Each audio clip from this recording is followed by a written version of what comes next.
Hey guys, today we are going to focus on what happens when we are trying to simplify expressions that contain some negative exponents in there.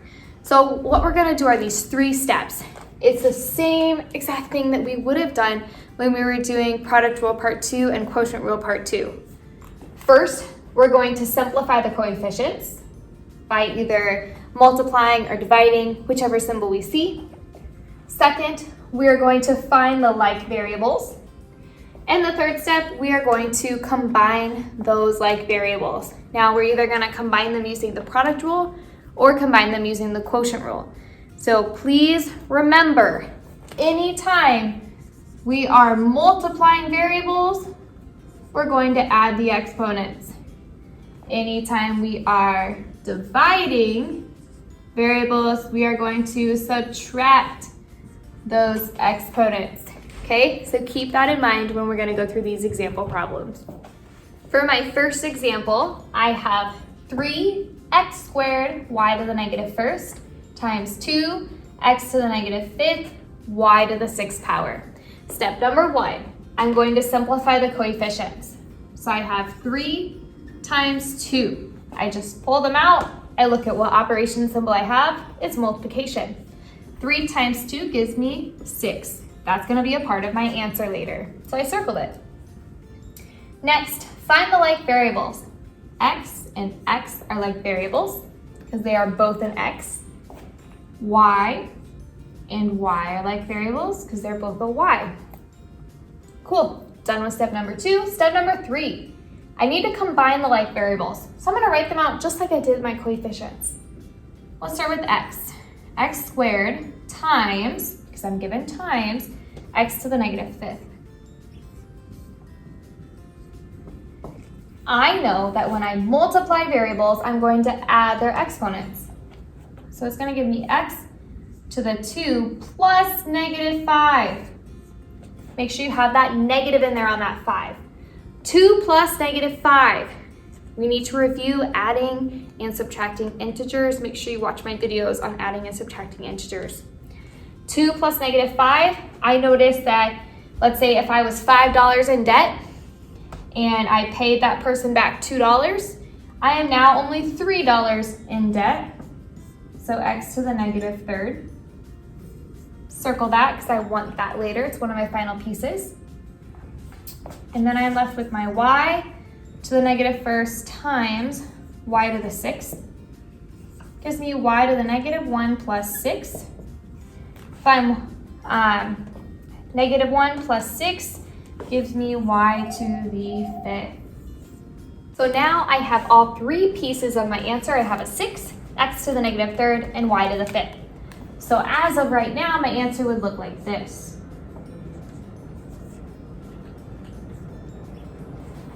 But to have my answer be in the most simplified form, I don't want the negative 3 there. I need to make it positive. So what I'm going to do is I know the negative exponent rule tells me that if I sink this to the bottom, that it will turn positive. So if I have a fraction and I sink x to that third to the bottom, it can stay positive. Now, what about the 6 and the y to the fifth? What happens to those? Well, this 6 is not connected to that negative 3, so it stays where it's at. The y is connected to the 5, and the 5 is already positive, so the y is going to stay where it's at. Only move the things that you want to change. Only move anything that's connected to a negative exponent. So this would be the final answer. Yes, we started with just multiplication, and our answer ended up being a fraction, which looks like division problems. But it's fine because we needed to do something with that negative exponent. In example number 2, on top I have 3a to the negative squared times b to the fifth power. On the bottom I have 9a to the negative cubed times b. Step number 1, I'm going to take care of the coefficients. So step number 1, 3 over 9. 3 divided by 9. I can't take 3 and divide it by 9 and get a nice number. But I know that this right here is a fraction. and I can reduce this fraction. I can simplify it. 3 is divisible by 3. 9 is divisible by 3. I have to reduce them by the same number. In this case, that number is 3. I end up with 1/3, and I'm going to circle it because I'm going to need that for my answer. Step number 2, find the like variables.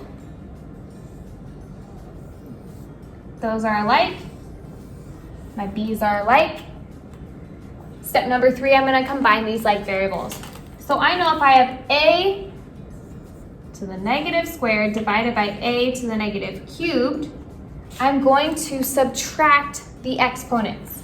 So I have a to the negative 2 minus negative 3, not minus 3, minus negative 3. Anytime you have subtraction with integers, so that means negative numbers, you need to do keep, change, change. So I am going to keep the negative 2, change the subtraction to addition, change the negative 3 to a positive 3. Keep, change, change. Okay? So now I have negative 2 plus 3. I know that that equals 1. So a to the first power, and I'm going to circle that one because I'm going to need it later in my answer. Now, I have b to the 5th all over b. B to the 5 minus 1. Always do top minus the bottom. This is a 1. Gives me b to the 4th. I'm going to circle that and use it for my final answer. So my final answer, I'm going to have a 1/3 times a times b to the 4th. Another way that you can write this, okay, so you need to make sure that a b to the 4th is right on that middle, right next to the line, or a b to the 4th are going to be on top and 3 is on the bottom. This is the best way to write your answer. 3 goes on the bottom because 3 was on the bottom here. 1 disappears on top because 1 times a times b to the 4th is just a b to the 4th. A gets to stay on top because it had a positive exponent. B gets to stay on top because it had a positive exponent. You do not always have variables moving down when you get to your final answer. Sometimes they stay where they're at if they're already positive. This 3 just happened to be on the bottom because we had a fraction when we simplified our coefficients. So your final answer can be written with the 1/3 a b to the 4th, which is perfectly fine, or the best form to put it in is a b to the 4th on top and the 3 on the bottom. Well, that is your review on how to simplify expressions that include a coefficient, possibly multiplication or division, and negative exponents. So remember, it's probably adding and subtracting those integers that's going to mess you up the most. So make sure that you watch review videos on adding and subtracting integers, and you should be good to go. Good luck.